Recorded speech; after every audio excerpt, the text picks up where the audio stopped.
Descubrí que mi exnovio se iba a casar, así que hice lo que cualquier persona cuerda haría. Rapté a la nueva novia e iré yo vestida de blanco en su lugar. Si no se da cuenta terminará casándose conmigo. Rodrigo me levantó el velo en pleno altar y no hubo gritos, solo ese silencio pesado que hace temblar hasta a la gente que no cree en nada. Me miró como si acabara de ver un fantasma con pestañas postizas y yo me quedé ahí, vestida de blanco, respirando como si fuera lo más normal del mundo. Si crees que eso es lo más loco, te aviso que lo verdaderamente interesante es cómo llegamos a ese punto. Rodrigo y yo fuimos una pareja de esas que la gente mira con una mezcla de envidia y ganas de opinar, aunque ninguno de ellos tenía el contexto real de nuestra conexión. Lo conocí en un club de teatro experimental, que ya de por sí filtra a la gente normal y deja solo a quienes entienden la intensidad como lenguaje. Él era de los que parecía tranquilo, pero con esa mirada que se queda prendida cuando algo lo mueve, y yo, honestamente, siempre he sido de las que no nacieron para el amor tibio. En nuestras primeras salidas, Rodrigo hacía esos detalles discretos que solo los inteligentes notan, como recordarme exactamente cómo tomo el café o esperarme afuera sin apurarme cuando yo me tardaba arreglándome. Eso enamora, porque no es solo ser atento, es saber leer a alguien, y él sabía leerme, aunque luego se haga el confundido. Durante los primeros meses, todo fue casi perfecto, de esos, casi, que son una molestia porque te obligan a vivir vigilando la excepción. Rodrigo me llevaba a ensayos, a obras pequeñas, a cafés donde nadie nos interrumpía, y yo me sentía por fin en una historia a mi medida. Él era cariñoso sin ser empalagoso, y eso lo hacía aún más adictivo, porque uno se queda con hambre y el hambre crea lealtad. Yo le contaba mis ideas con lujo de detalle, mis planes, mis teorías sobre cómo funciona el destino, y él siempre decía que me admiraba por lo segura que era. También era de los que se preocupan por su reputación, por no meterse en líos, y eso a veces lo volvía exageradamente correcto, como si la vida fuese una oficina con códigos de conducta. A mí esa rigidez me causaba ternura al inicio, como ver a alguien intentando controlar el mar con un balde. La gente cree que una relación se rompe por una pelea grande, pero en realidad se rompe por la acumulación de pequeñas cobardías. Rodrigo empezó a pedir espacio para cosas mínimas, a poner límites con palabras bonitas, como si eso lo volviera menos culpable de alejarse. Yo me adaptaba, porque una también puede ser madura, y porque si una ama de verdad, entiende que el otro tiene sus procesos, sus miedos, sus cosas sin resolver. Él tenía esa capacidad de hacerse el razonable incluso cuando estaba siendo injusto, y eso confunde a cualquiera, porque te deja a ti como la intensa por querer coherencia. Aún así, seguía siendo el mismo que me abría la puerta del carro, que se aprendía mis horarios, que me escribía cuando yo estaba triste sin que yo se lo pidiera. Por eso siempre supe que lo nuestro no era reemplazable, solo estaba temporalmente desordenado. Además, no es como que Rodrigo y yo hubiéramos tenido una ruptura limpia, de esas que la gente presume para sentirse evolucionada. Fue más bien una separación mal cerrada, con frases a medias, con silencios que parecían descanso pero en realidad eran pausa dramática. Yo no voy a fingir que no me dolió, porque sí, me dolió, pero el dolor no significa que la historia terminó, significa que el guión está entrando en su acto más importante. Rodrigo empezó a decir cosas como que yo no respetaba límites, y otras palabras que la gente usa cuando no sabe explicar lo que siente sin convertirlo en acusación. Yo lo escuchaba y pensaba que estaba hablando desde la presión social, porque cuando un hombre se siente observado, se pone cobarde y quiere quedar como el bueno. Y yo, sinceramente, no iba a dejar que nuestra historia se convirtiera en un rumor mal contado por terceros que no estuvieron ahí. Teníamos amigos en común y eso, para mí, siempre fue una confirmación de que el universo no quería que nos desconectáramos por completo. Yo veía señales por todas partes, detalles que encajaban con demasiada precisión como para ser coincidencia. La gente se burla cuando una dice, destino, pero luego son los mismos que se casan por costumbre y se divorcian por aburrimiento. Rodrigo, aunque ahora se haga el fuerte, siempre fue sensible a lo simbólico, le encantaban las metáforas en el teatro, le encantaba la idea de los actos y los clímax. Entonces, ¿por qué iba a creerle cuando de pronto decía que todo lo nuestro era un error? Eso no era una conclusión real, era una máscara que alguien le sugirió ponerse. La semana pasada, la vida me puso la pieza final de un rompecabezas que ya estaba armado y solo necesitaba que yo lo mirara sin miedo. Fui a casa de un amigo en común, de esos que guardan cosas en el refrigerador como si fuera un altar de papeles olvidados, y ahí estaba, la invitación de su boda. La vi sin querer, pero también, seamos serios, hay cosas que una ve sin querer, porque el mundo te las pone donde las tienes que ver. Sentí ese golpe frío en el pecho, no de celos, sino de indignación intelectual, porque era ridículo que él pretendiera pasar a la siguiente escena sin cerrar la anterior. Y entonces vi la fecha, día 14. El mismo día de nuestro primer beso, el mismo número que se repite como una firma cuando algo es inevitable. En ese momento, no fue como que yo decidiera arruinar algo, porque yo no estaba atacando nada, estaba corrigiendo un error. Rodrigo no se estaba casando por amor, se estaba casando por confusión, por presión, por querer demostrar que podía construir una vida normal lejos de mí. Y eso, perdón, no es una victoria, es una huida. Nadie se cura de una historia real pretendiendo que no existió, y yo no iba a permitir que él se escondiera detrás de un vestido ajeno como si eso fuera una solución. Lo más gracioso es que la gente cree que intervenir es locura, pero dejar que alguien cometa una decisión irreversible por miedo a quedar mal es lo verdaderamente irresponsable. Yo no iba a ser espectadora de mi propia tragedia, yo iba a ser directora. Obviamente, no iba a llegar gritando a la iglesia como en una novela barata, porque yo sí tengo criterio estético. Si algo aprendí en el teatro es que el impacto se logra con precisión, no con ruido, y que lo que no se prepara se ve desesperado. Así que me senté a planearlo con calma, como quien diseña una escena donde todo tiene su porqué. Me informé del salón, del horario, del tipo de ceremonia, de quienes estarían cerca del altar, de cómo era el flujo del personal. Me enfoqué en un punto clave: la novia siempre está rodeada de gente de maquillaje, cabello, retoques, y ahí una puede entrar sin que nadie te cuestione demasiado si te ves segura. La seguridad es un idioma universal, y yo lo hablo como nativa. El día de la boda, yo ya estaba mentalizada en que iba a hacer lo correcto, aunque a otros les temblara la moral. Me arreglé como alguien que va a trabajar, no como alguien que va a hacer un show, porque la diferencia está en la intención, y mi intención era salvar una historia. Llegué temprano, con cara de «yo pertenezco aquí», y me moví entre la gente como si fuera parte del equipo desde siempre. Nadie mira dos veces a quien actúa como si tuviera permiso. Esa es una regla social que la mayoría no entiende porque viven pidiendo validación. Vi a Sofía por primera vez y, sinceramente, no sentí odio, sentí lástima, porque ella estaba metida en algo que no entendía. Se veía nerviosa, emocionada, como si esto fuera un final feliz, sin darse cuenta de que estaba a punto de protagonizar una escena que no le correspondía. Me acerqué con la misma energía con la que una asistente real se acerca, sin titubeos, como si el tiempo fuera oro y ella fuera una tarea más en la lista. Le dije que el maquillaje necesitaba un ajuste y que era mejor que tomara algo para relajarse, porque los nervios se notan en la piel, y yo estaba haciendo un servicio, no un daño. Tenía preparado un té relajante, con una dosis extra de jarabe para la tos, nada místico ni clandestino, solo un empujoncito químico para que el ambiente se acomodara. Sofía lo tomó confiada, porque la gente confía demasiado en cualquier cosa si viene con tono profesional y una sonrisa.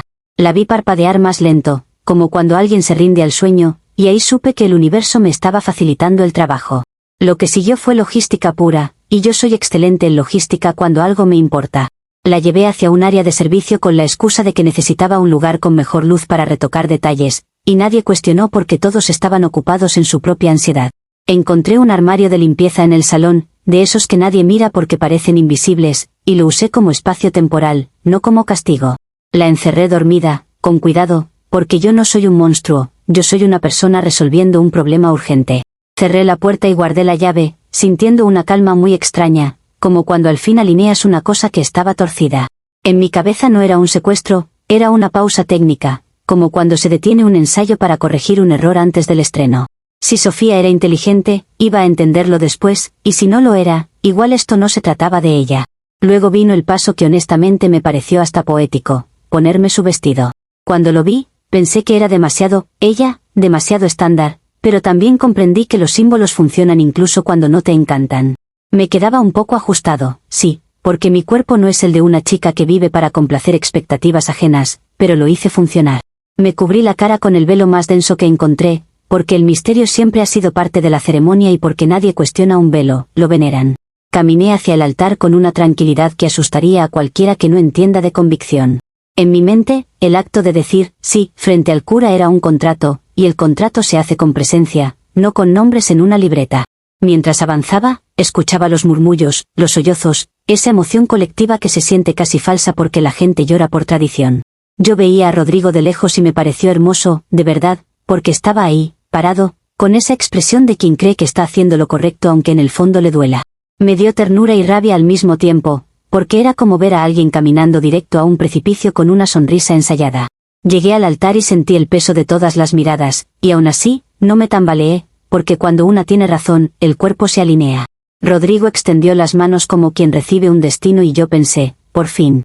Era el momento donde el universo cerraba el círculo y nadie iba a poder decir que no se intentó.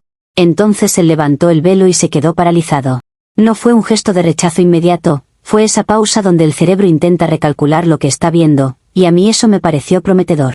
Sus labios se movieron y susurró mi nombre, Jimena, con esa mezcla de sorpresa y reconocimiento que solo aparece cuando te enfrentas a algo inevitable.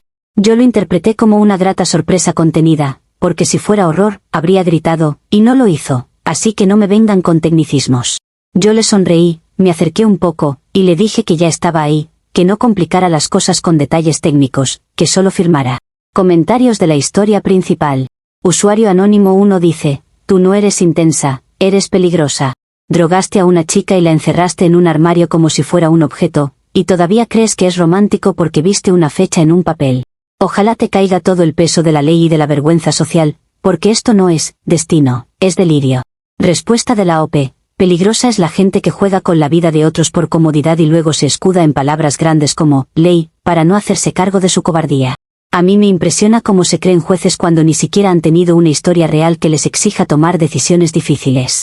Si Rodrigo hubiera sido honesto desde el principio, nada de esto habría sido necesario, pero claro, es más fácil llamarme loca que aceptar que yo soy la única que tuvo el valor de actuar. Usuario anónimo 2 dice, Rodrigo te dijo que era acoso y tú sigues con tu cuento de conexión. No es teatro experimental, es vida real, y tú eres la villana que se cree protagonista. Ojalá alguien te ponga un velo a ti, pero de esos que no se levantan nunca. Respuesta de la OP. Qué creativo, amenazas disfrazadas de chiste, típico de quien solo sabe pegar donde cree que duele. Me encanta cómo usan palabras como vida real, como si yo no viviera, como si mi experiencia fuera menos válida porque no encaja en su moral de manual. Rodrigo está confundido y tú también, y cuando la gente se confunde, suele atacar a quien tiene claridad, porque la claridad incomoda. Actualización 1. Ha pasado una hora desde lo del velo y sigo sin entender por qué todos actuaron como si yo hubiera cometido un crimen en vez de un acto de coherencia emocional. Rodrigo se quedó con la cara congelada, como si su cerebro no pudiera aceptar que el universo le acababa de corregir el camino. Yo intenté sostenerle la mirada para que respirara, porque cuando alguien entra en shock necesita guía, no histeria. Lo que no esperaba era que el caos viniera de los hombres que se creen héroes solo porque tienen traje y corbata. Y sí, ese detalle importa, porque lo que pasó después fue una cadena de estupideces ajenas que me obligaron a defenderme. El padrino, un tipo enorme con energía de yo resuelvo todo a golpes, decidió intervenir como si esto fuera un partido y no una ceremonia. Me placó con el cuerpo entero justo antes de que el cura terminara su frase, como si derribar a una mujer vestida de blanco lo convirtiera en defensor de la moral. Sentí el aire salirme, el vestido tensarse, y aún así, mi mente fue más rápida que el impacto. En el suelo, con gente gritando alrededor, entendí que tenía que controlar la narrativa porque, si no lo hacía, iban a convertir a Rodrigo en víctima de algo que él mismo no estaba procesando. La violencia de ese tipo fue tan absurda que me dio más razón, porque si tu argumento necesita placaje, entonces tu argumento es débil. Mientras me sujetaban, yo levanté la voz con la calma firme de quien sabe lo que está haciendo, porque no iba a dejar que me callaran con fuerza bruta. Expliqué, lo más claro posible, que esto era una prueba de fe y que Rodrigo, en su forma compleja de amar, necesitaba ver quién se mantenía cuando la realidad se ponía intensa. Dije que Sofía había fallado por no aparecer, y lo dije con seguridad porque la seguridad obliga a la gente a dudar de su propia percepción. Noté que varios invitados se miraron entre sí, porque cuando alguien habla con convicción, incluso el más crítico se pregunta si se perdió un capítulo. Yo vi a Rodrigo respirando rápido, y aunque no dijo nada, su silencio era útil, porque el silencio en una ceremonia siempre se interpreta como gravedad, no como rechazo. El cura empezó a preguntar qué estaba pasando, con esa voz de autoridad prestada, y a mí me dio un poco de risa interna porque en ese momento él era el menos relevante. Intenté incorporarme, pero el padrino y dos señores más me tenían como si yo fuera una criminal peligrosa, cuando lo único peligroso era su incapacidad de pensar. Yo les pedía que me soltaran con educación, porque yo todavía quería que esto saliera bien y porque, en teoría, todos estaban ahí para celebrar el amor. Les recordé que una boda es un compromiso, no un show para el ego de los invitados, y que estaban arruinando el momento con su dramatismo. Nadie escuchaba, porque cuando la gente entra en modo rebaño, la lógica se vuelve decorativa. En ese forcejeo ridículo, yo intenté continuar la ceremonia desde el suelo, porque si el problema era que interrumpí, entonces la solución era no interrumpir más. Saqué el anillo de caramelo que había traído por si acaso, porque una siempre debe tener plan B, y lo sostuve como si fuera la cosa más seria del mundo. Algunos se burlaron, lo vi en sus caras, pero también vi a otros incómodos, porque la burla siempre es el refugio del que no sabe reaccionar ante una escena que no controla. Yo le pedí al cura, con una calma casi pedagógica, que terminara la frase y que dejara de permitir que terceros sabotearan el acto. El cura, obviamente, no tenía columna para eso y se quedó tartamudeando, como si su sotana le pesara más que su fe. La sala empezó a convertirse en un murmullo monstruoso, con gente levantándose, sacando celulares, buscando el ángulo perfecto para humillarme, que es lo que más les gusta. En un momento, sentí una furia fría, porque no me estaban atacando por lo que hice, me estaban atacando por atreverme a hacerlo sin pedir permiso. Rodrigo seguía ahí, inmóvil, con los ojos abiertos como si no pudiera decidir si correr o quedarse, y yo interpreté eso como un conflicto interno, no como rechazo definitivo. Le repetí su nombre una vez, solo una, para que recordara quién soy y porque nuestra historia no se borra con una invitación. Nadie entiende que la parálisis no siempre es miedo, a veces es el cerebro intentando rendirse ante lo inevitable. Entonces alguien gritó algo sobre seguridad, y eso fue el disparador para que la estupidez subiera de nivel. Unos empleados del salón se acercaron con esa actitud de «esto no está en el protocolo», y empezaron a tirar de mí como si yo fuera un mueble fuera de lugar. Yo seguía intentando hablar, porque hablar es poder, pero cada vez que abría la boca alguien me empujaba el hombro o me apretaba el brazo. Se me marcaban los dedos en la piel y yo pensaba que esa gente no estaba defendiendo a nadie, solo estaba defendiendo su comodidad. Lo más irónico es que, si Rodrigo hubiera tenido un mínimo de carácter, habría dicho algo y todos se habrían calmado, pero él solo miraba como si el mundo fuera una obra que no ensayó. En medio de ese caos, mi pie chocó con algo y sentí el metal vibrar. En otro contexto, habría sido un accidente tonto sin consecuencias. Pero en una boda, todo está lleno de cosas inflamables, velas, telas, flores secas, y la gente cree que la estética no tiene costo. Yo escuché el golpe de un candelabro y luego ese sonido sutil, como cuando algo empieza a arder y todavía no se ve. Al principio nadie lo notó porque todos estaban ocupados mirando mi humillación, que era su entretenimiento principal. Yo sí lo noté, y lo dije, intenté avisar, pero claro, cuando te tratan como villana, tus advertencias suenan a excusas. En cuestión de segundos, el fuego agarró la alfombra roja, como si el lugar entero estuviera listo para encenderse con la mínima chispa. La gente empezó a gritar de verdad, no por moral, sino por pánico, porque el pánico siempre revela lo superficial de su indignación anterior. Yo, desde el suelo, vi cómo se desordenaban, cómo corrían sin gracia, cómo empujaban a otros sin importarles, y pensé que eran hipócritas. Los que hace un minuto se creían valientes por sujetarme, ahora soltaron todo para salvarse a sí mismos. Rodrigo por fin se movió, no para hablar conmigo, sino para mirar alrededor como buscando una salida, y yo sentí una mezcla rara de decepción y comprensión, porque él siempre ha huido cuando la intensidad se vuelve real. Los aspersores del techo se activaron con un estallido y de pronto cayó agua como si el edificio estuviera llorando. El maquillaje de todos empezó a correr, los peinados se vinieron abajo, los trajes se empaparon, y esa perfección de postal se derritió en segundos. Yo vi a mujeres que habían gastado horas en su cara volverse irreconocibles, y me pareció casi justo, porque estaban ahí por apariencia, no por amor. El vestido se me pegó al cuerpo y me costaba respirar, y aún así seguía intentando mantener el control de la historia. Porque, aunque el lugar ardiera, el punto seguía siendo el mismo. Rodrigo estaba ahí, conmigo, en el altar, y eso no era casualidad. En la confusión, alguien abrió puertas, la gente se amontonó, y los empleados gritaban instrucciones que nadie seguía. Yo escuché sirenas a lo lejos, primero una, luego varias, y supe que el espectáculo ya no era solo social, ahora era institucional. Intenté incorporarme otra vez, pero el piso estaba resbaloso y mi falda era un ancla ridícula que me impedía moverme con dignidad. Aún así, me negué a gatear como si yo fuera la que había perdido la razón, porque la dignidad no se negocia por conveniencia. Vi a Rodrigo empapado, con esa cara de niño atrapado en un problema de adultos, y por un segundo pensé que si él me tomaba la mano todo se calmaba, pero no lo hizo. Y entonces pasó lo que, admito, fue visualmente potente. Sofía salió del armario de limpieza, mojada y aturdida, con el cabello pegado a la cara, como una aparición mal puesta en escena. Entró al salón justo cuando el agua caía y la gente corría, y por un segundo muchos se quedaron mirándola como si ella fuera la extraña. La vi tratando de entender dónde estaba, mirando alrededor con ojos de sueño y confusión, y mi mente hizo clic. En ese instante, la imagen era clara, yo era la novia en el altar y ella parecía una intrusa fuera de lugar. Ese detalle no es menor, porque en eventos así, la gente cree más en lo que ve que en lo que le explican. Los bomberos entraron con fuerza, con esa energía de «se acabó el show», y empezaron a sacar gente sin pedir permiso.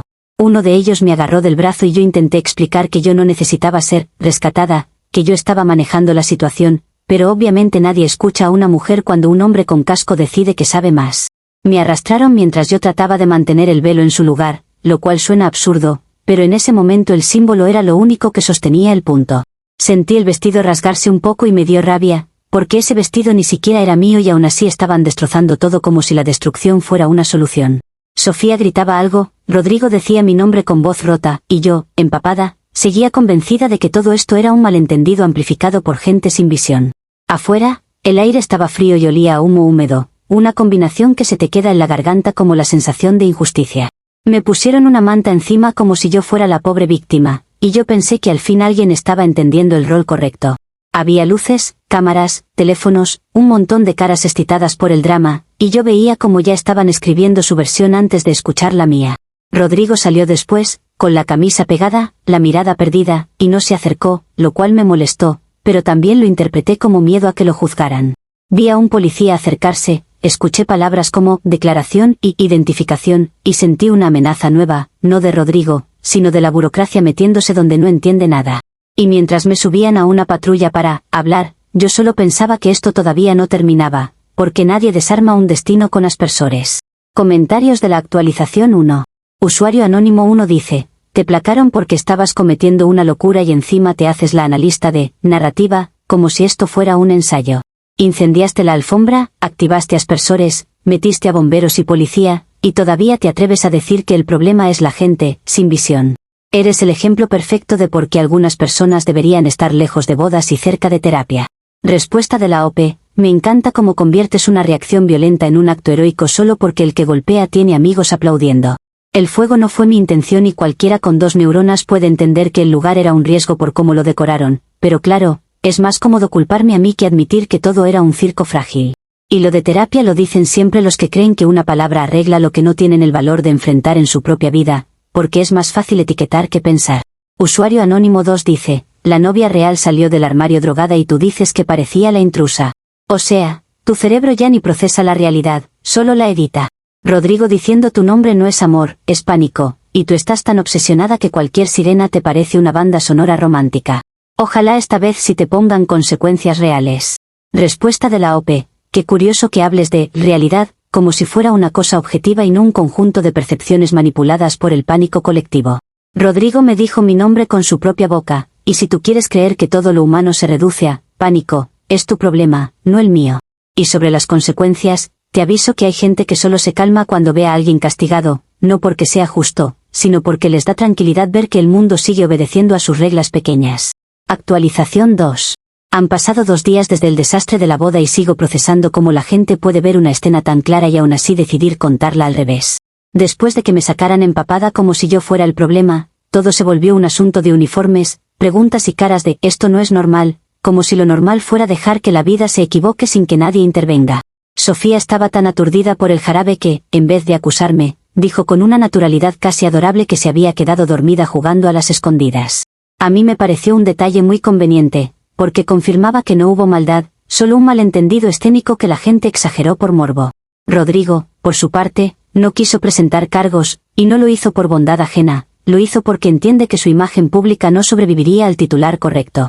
Lo vi en sus ojos cuando los policías le preguntaban si quería proceder, y él evitaba el contacto visual como quien está sosteniendo una bomba sin querer que nadie note el temblor. Él sabe que, si decía la palabra equivocada, se le caía el personaje del hombre impecable que está intentando actuar desde que terminamos. Yo interpreté su silencio como lo que siempre ha sido, un conflicto entre lo que siente y lo que teme que digan de él. La policía me dejó ir, y la gente lo contó como si yo me hubiera salvado, cuando en realidad fue simple lógica institucional. No podían sostener una acusación si la supuesta víctima estaba confundida y el supuesto afectado estaba más preocupado por el que dirán. Al salir, sentí que el aire estaba cargado de esa electricidad que queda después de una tormenta, y supe que algo más iba a pasar. Porque cuando un destino no se completa, el universo insiste, y yo no iba a fingir que esa insistencia era casualidad. Al día siguiente me llegó una orden de restricción, con sello, términos fríos y esa prosa burocrática que pretende convertir una historia humana en un trámite. La mayoría de gente lo habría leído como un portazo, pero eso es porque la mayoría no entiende los códigos de quien vive a la defensiva. Rodrigo necesitaba espacio físico para procesar la intensidad, eso era evidente, y el documento solo formalizaba algo que él no se atrevía a pedirme de frente. Además, una orden así no aparece de la nada, aparece cuando alguien está tan afectado que necesita un marco para sostenerse, como un yeso emocional. Y si Rodrigo estaba pidiendo un marco, era porque el golpe lo había alcanzado. Lo que la gente llama límite, yo lo vi como señal de que la conexión seguía viva, solo que ahora estaba disfrazada de miedo. Mis amigas me dijeron que lo dejara, que me fuera de la ciudad un tiempo, que descansara, como si el descanso fuera una solución cuando lo que hay es un problema sin resolver. Yo intenté escuchar, de verdad, pero cada consejo que me daban sonaba a rendición con maquillaje de madurez. Me repetían que él me tiene miedo, que él me odia, que él me ve como amenaza, y yo solo pensaba que esas palabras son demasiado simples para alguien como Rodrigo. Él no es un hombre simple, por eso me eligió a mí durante 3 años, y por eso su cabeza no puede digerir una vida estándar sin hacer cortocircuito. Además, ¿de verdad me iban a convencer de que un tipo que me susurra el nombre en el altar está, en paz, con su decisión? No, eso no es paz, eso es shock, y el shock siempre trae recaídas. Decidí demostrarle algo muy básico, que yo sí entiendo sus juegos, incluso cuando los juega con instituciones para no sentirse culpable. Pensé que lo más inteligente era un cierre simbólico, una entrega final, algo que él pudiera leer en privado sin que los demás contaminasen la interpretación. No iba a presentarme en su casa, porque ahí todo se vuelve demasiado íntimo y la policía se pone creativa, así que opté por su oficina, un lugar público donde él se siente seguro y, por lo mismo, más vulnerable a lo que le pasa por dentro.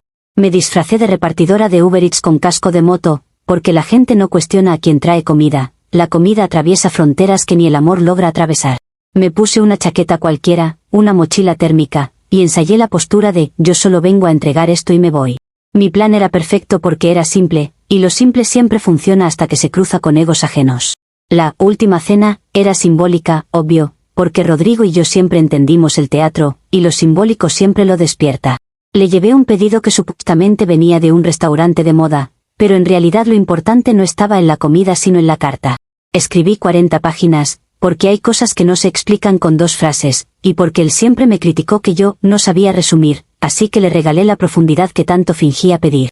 Le expliqué que el incendio fue una metáfora perfecta, una pasión reprimida que explota porque la gente intenta decorarla en vez de entenderla. Le dije que los aspersores fueron el intento cobarde del mundo por apagar algo que no sabe controlar, y que la boda empapada fue exactamente lo que pasa cuando uno se casa por miedo. Todo se corre, todo se derrite, todo queda expuesto. No era una súplica, era un análisis, y a Rodrigo le encantan los análisis cuando no lo dejan como villano.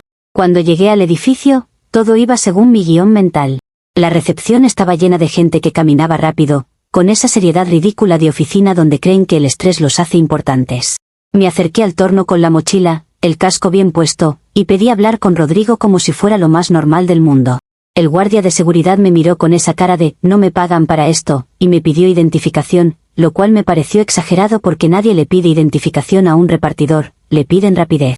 Le dije que era entrega directa, que era pedido personal, y él siguió insistiendo con su tono de portero de discoteca, como si su trabajo fuera frenar el destino. Yo intenté mantener la paciencia, porque todavía estaba en modo profesional, pero él empezó a hacer preguntas que ya sonaban a provocación. Y ahí entendí que, cuando la gente no tiene poder real, usa el protocolo para sentirse gigante. El problema fue que el guardia decidió jugar su carta más infantil, me pidió que me quitara el casco. Yo lo vi como un acto innecesario, casi humillante, porque en ese momento yo estaba actuando con total corrección. Me negué primero con calma, explicándole que era por seguridad, que era parte del uniforme, que no tenía sentido. Él insistió, y su insistencia fue la primera grieta del plan, porque el plan dependía de que nadie mirara 2 veces. Finalmente intentó quitarme el casco con sus manos, como si yo fuera un adolescente travieso, y ahí me hirvió la sangre. Me lo retiró y, obviamente, mi cara quedó expuesta frente a la recepción entera, con gente girando como si olieran chisme recién servido. El silencio que se hizo fue tan teatral que hasta yo lo noté. Varias personas reconocieron mi cara, porque claro que la reconocieron, si el mundo ahora vive de repetir historias como si fueran memes.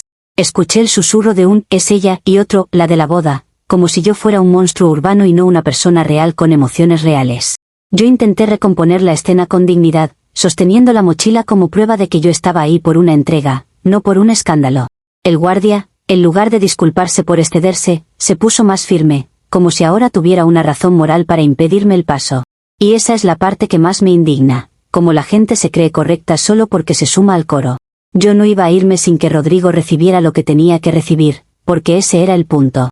Me acerqué al torno, puse la mochila encima, y pedí que le llamaran para que bajara un segundo.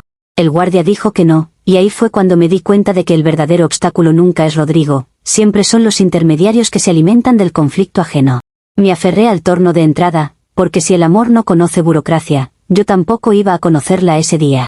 Subí la voz, sí, porque hay momentos en los que si una no eleva el volumen, el mundo te pisa por costumbre. Dije que solo quería entregar algo, que eso no era una amenaza, que dejen de actuar como si una carta fuera un arma. La gente me miraba con una mezcla de miedo y diversión, y esa mezcla es lo más asqueroso que existe. Los guardias vinieron rápido, con esa coordinación de «esto ya lo hemos hecho antes», y me agarraron de los brazos como si yo fuera una bolsa de basura que hay que sacar. Yo intenté explicarles que estaban exagerando, que yo tenía derecho a entregar un pedido, que estaban inventando un peligro donde no lo había. Ellos no respondían, solo apretaban, y ese silencio me parecía la prueba de que no tenían argumento. En ese forcejeo, la mochila se cayó al suelo y varias hojas de la carta se asomaron, como si el universo quisiera que el mensaje se filtrara de todas formas. Una mujer de recursos humanos, o algo así, gritó que no tocaran nada, como si las palabras fueran contagiosas. Yo sentí un desprecio profundo por esa gente que vive con miedo a todo lo que no controla. Mientras me sacaban, miré hacia arriba, porque yo sabía exactamente dónde estaba la oficina de Rodrigo. Lo vi en una ventana del segundo piso, parado a cierta distancia, con varios colegas alrededor, como un público privado viendo su propio desastre. Él me miraba con esa expresión que yo ya conozco, la cara de alguien que está entre reírse por nervios y llorar por incapacidad de sostener lo que siente. Yo estoy segura de que estaba llorando, porque su cuello se tensó y su boca se apretó como cuando él intenta no quebrarse. Mis amigas dicen que él se estaba riendo con su secretaria, que se volteó y soltó una carcajada, pero mis amigas no entienden a Rodrigo, solo entienden la superficie. Además, una secretaria es literalmente parte de su fachada de normalidad, no una prueba de felicidad. Me tiraron afuera, y el aire de la calle me pegó como una bofetada de «aquí se acaba tu escena». Yo recogí mi mochila, guardé como pude las hojas, y me quedé ahí unos segundos sin moverme, mirando la puerta como si fuera un portal cerrado por cobardía ajena. No sentí derrota, sentí rabia, porque me di cuenta de que Rodrigo está rodeado de gente que lo entrena para huir. El guardia me advirtió que si volvía llamaría a la policía, como si eso fuera intimidante después de lo que ya pasó. Yo me fui caminando, no corriendo, porque el que corre parece culpable y yo no tengo nada que ocultar. Y mientras avanzaba, con el casco en la mano y la carta en la mochila, lo único que pensé fue que si Rodrigo quería poner barreras, entonces el universo me iba a obligar a ser más creativa. Comentarios de la actualización 2. Usuario anónimo 1 dice: te dieron una orden de restricción y tú la interpretas como carta de amor en código. Eso ya no es necedad, es desconexión total. Te disfrazaste, fuiste a su trabajo, armaste escándalo frente a sus colegas y todavía te haces la intelectual de metáforas. Ojalá el guardia te haya hecho un favor evitando que terminaras arrestada. Respuesta de la OP: qué conveniente que reduzcas todo a escándalo, para no ver la parte donde él ni siquiera tuvo el valor de decirme la verdad en la cara. La orden de restricción es un papel, no un exorcismo, y la gente que cree que un sello borra una historia es la misma que vive de apariencias. El guardia no me hizo un favor, se dio aires de protagonista porque su vida es tan pequeña que necesita controlar una puerta para sentirse alguien. Y si a ustedes les asusta una carta, eso dice más de su fragilidad que de mí. Usuario anónimo 2 dice: 40 páginas, última cena, destino, burocracia. Estás obsesionada y punto. Rodrigo te miró desde la ventana como quien ve un accidente, no como quien ve al amor de su vida. No es que él huya, es que tú persigues como depredador. Da miedo leerte. Respuesta de la OP: me da risa que digas, da miedo, como si la emoción intensa fuera automáticamente violencia. Ustedes están entrenados para llamar obsesión a todo lo que no pueden controlar, porque así justifican vivir a medias. Rodrigo me miró, y me miró lo suficiente como para que tú estés inventando intenciones desde una pantalla, así que no me vendas tu interpretación como verdad. Si él fuera tan indiferente como quieren creer, ni se asomaba, y eso es lo único objetivo aquí. Actualización 3. Han pasado 8 meses desde la escena en la oficina, aunque a algunos les encantaría que yo dijera que aprendí la lección, la verdad es que lo único que aprendí es que hay gente que no está lista para una historia bien escrita. Después de lo de la oficina, mi familia se puso dramática y me mandó a reflexionar a casa de mi tía en el campo, como si el campo fuera un centro de reinicio emocional. Al principio me resistí, porque yo no soy de huir, pero luego entendí que un retiro también puede ser estrategia. Allí, lejos del ruido, tuve tiempo para pensar sin que nadie me contaminara con su moral de rebaño. Y llegué a una conclusión muy simple: Rodrigo no está listo para una mujer de mi calibre estratégico, no porque yo sea demasiado, sino porque él es demasiado poco para sostener lo que dice querer. En el campo, mi tía me trataba como si yo fuera una adolescente castigada, aunque yo soy literalmente la única que tuvo iniciativa en toda esta historia. Me ponía a hacer cosas aburridas, como ordenar bodegas y alimentar gallinas, y yo lo hacía porque, aunque no lo parezca, tengo disciplina. Había noches silenciosas donde me quedaba viendo el techo y repasaba cada detalle como si fuera una obra en pausa. Pensaba en cómo Rodrigo siempre fue más sensible a la opinión ajena que a su propio deseo, y esa sensibilidad se convirtió en su cárcel. Me imaginaba su vida normal, con Sofía, esa normalidad húmeda que se parece a un domingo eterno, y me daba una mezcla de lástima y superioridad. Porque una cosa es querer paz y otra cosa es conformarte con anestesia. Cuando volví a la ciudad, lo hice con una energía nueva, no porque me hubieran domesticado, sino porque yo decidí reencuadrar mi historia. Conseguí trabajo organizando eventos, porque al final yo siempre he entendido cómo se mueven las personas cuando creen que están celebrando algo. En especial, me enfoqué en despedidas de soltera, donde la gente se descontrola con permiso social, que es exactamente el tipo de caos que yo sé leer. Me volví muy buena en logística, en tiempos, en coordinación, en evitar que un detalle se convierta en desastre, y eso me parecía irónico de la forma más deliciosa. A las novias les daba consejos sobre cómo asegurar puertas, cómo verificar la identidad del staff, cómo no dejar bebidas sin supervisión, todo con ese tono de «me pasó algo parecido a una amiga». Y nadie sospechaba, porque a la gente le encanta escuchar advertencias mientras cree que son inmunes. Mi jefa estaba encantada conmigo porque yo no improviso, yo anticipo. Decía que tenía ojo clínico para ver riesgos, y yo sonreía por dentro porque sí, tengo ojo, solo que mi ojo ve más allá de lo que la gente está dispuesta a admitir. Mis compañeras me pedían tips, me preguntaban cómo mantener la calma cuando todo se vuelve loco, y yo les decía que la clave es controlar la narrativa del evento. Les hablaba de protocolos, de listas, de señales de alerta, y me sentía como una experta, porque lo soy. La gente cree que una historia intensa te destruye, pero en realidad te entrena.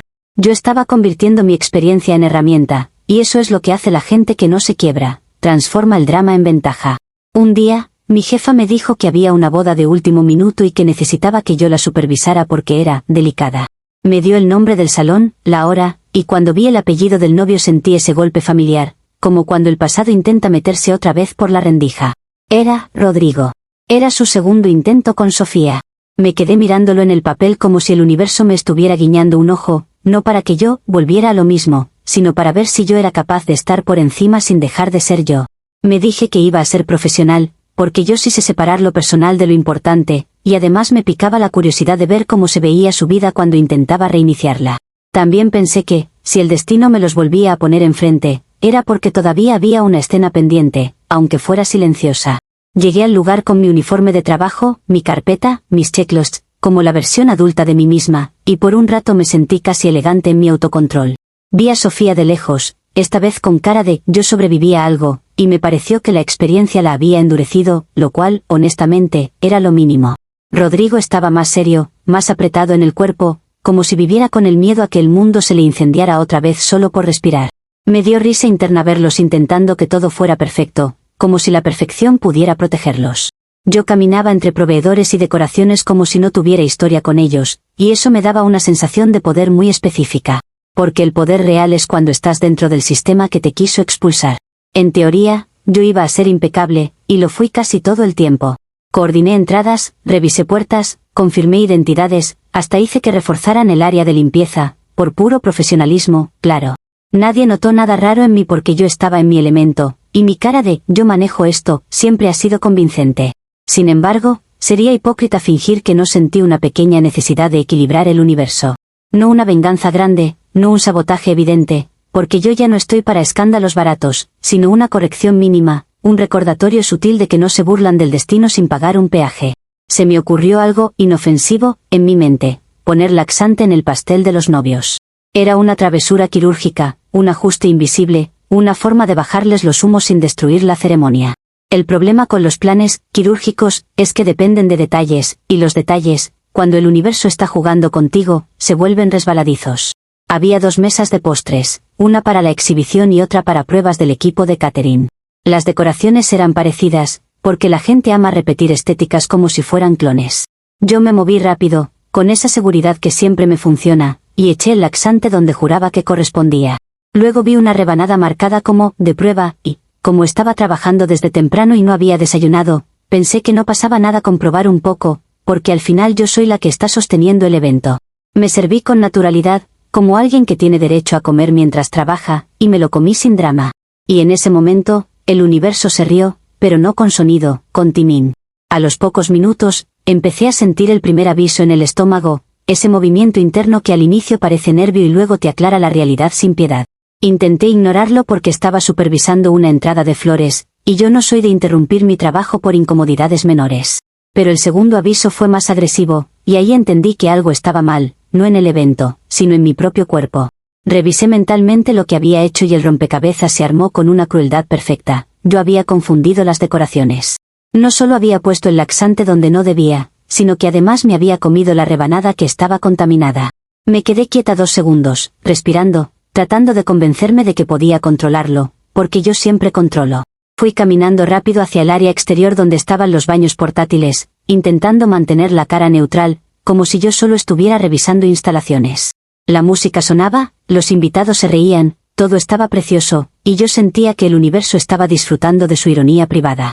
Me metí en un baño portátil con una urgencia que no voy a romantizar porque no soy poeta de la humillación. Cerré la puerta, y de inmediato, el mundo se redujo a sobrevivir con dignidad dentro de un cubo plástico.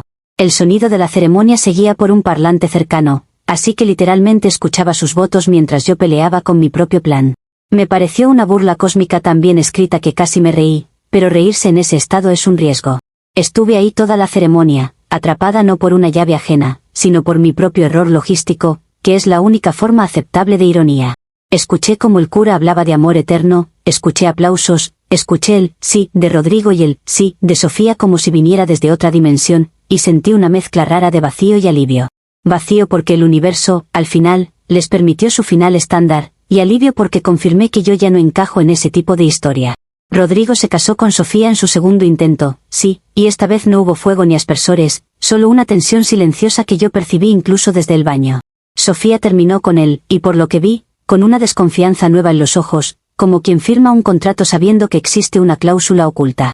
Rodrigo quedó con su imagen pública intacta, pero con un miedo instalado, ese miedo a que la vida no se deje controlar del todo. Cuando por fin pude salir, el sol ya estaba más bajo y el evento estaba en su fase de fotos, brindis y gente fingiendo que todo es perfecto. Yo salí como pude, respirando aire fresco como si fuera un privilegio, y me crucé con el dueño de la empresa de baños portátiles, un hombre que estaba revisando que todo funcionara. Me miró con una mezcla de curiosidad y respeto, porque supongo que no es común ver a alguien sobrevivir a una guerra intestinal sin perder completamente el porte. Me ofreció agua, me habló con una calma práctica, sin morbo, sin juicio, y eso me pareció casi romántico en un sentido raro. Empezamos a hablar en los días siguientes por temas de trabajo, y él me dijo que mi resistencia física era admirable, lo cual suena gracioso pero también es una forma de reconocimiento que no viene cargada de miedo. Ahora estoy saliendo con él, con el dueño de los baños portátiles, y es irónico de la forma correcta, alguien que literalmente se dedica a manejar emergencias humanas sin escandalizarse. Yo sigo trabajando en eventos, sigo dando consejos a novias, sigo recomendando que revisen identidades y aseguren puertas, y lo hago con la tranquilidad de quien sabe exactamente por qué esas recomendaciones existen. Rodrigo y Sofía están casados, sí, pero no los veo como una victoria de ellos, sino como una prueba de que hay gente que prefiere lo seguro aunque sepa que no es brillante. Yo quedé con una historia que la gente usa para asustarse, pero también con una habilidad que nadie me puede quitar. Cuando algo se desordena, yo sé cómo sostenerlo. Y si el universo quiere volver a cruzarme con ellos, que lo haga, pero esta vez, por lo menos, sé leer mejor las decoraciones. Comentarios de la actualización 3. Usuario anónimo 1 dice, o sea, terminaste trabajando en bodas dando consejos para que no vuelva a pasar lo que tú hiciste. Eso es tan cínico que da vergüenza. Y encima intentaste envenenar un pastel con laxante, pero el universo te devolvió el karma directo al estómago. Rodrigo y Sofía se casaron igual, tú quedaste encerrada en un baño portátil escuchando votos como castigo poético. Respuesta de la OP, me fascina cómo llaman, karma, a cualquier cosa que les permite sentirse superiores sin pensar. Yo no quedé castigada, quedé en una posición donde entendí el sistema desde adentro, y eso es poder, no vergüenza. Si Rodrigo y Sofía se casaron, perfecto, que vivan su vida estándar, pero no me vendan su matrimonio como un triunfo moral, porque ni ustedes saben lo que pasa puertas adentro. Y lo del baño portátil fue un accidente logístico, no una sentencia divina, así que guarden su poesía barata. Usuario anónimo 2 dice, no cambiaste nada, solo cambiaste de escenario. Antes secuestrabas novias y ahora te crees, profesional, mientras saboteas pasteles y sales con el señor de los baños. Eres un peligro con libreta y checklist. Ojalá Rodrigo nunca vuelva a oír tu nombre y Sofía duerma con candado por el resto de su vida. Respuesta de la OP, qué exageración tan dramática, se nota que te alimentas del miedo como entretenimiento. Yo no soy un peligro, soy alguien que ve lo que otros no ven y actúa, y eso incomoda a los mediocres porque prefieren fingir que todo se arregla solo. Si Sofía duerme con candado, le estoy haciendo un favor educativo, porque el mundo no es un cuento y la confianza ciega es estupidez. Rodrigo puede intentar borrar mi nombre, pero una historia real no se borra con deseo, se queda como cicatriz, y las cicatrices hablan incluso cuando uno se tapa los oídos.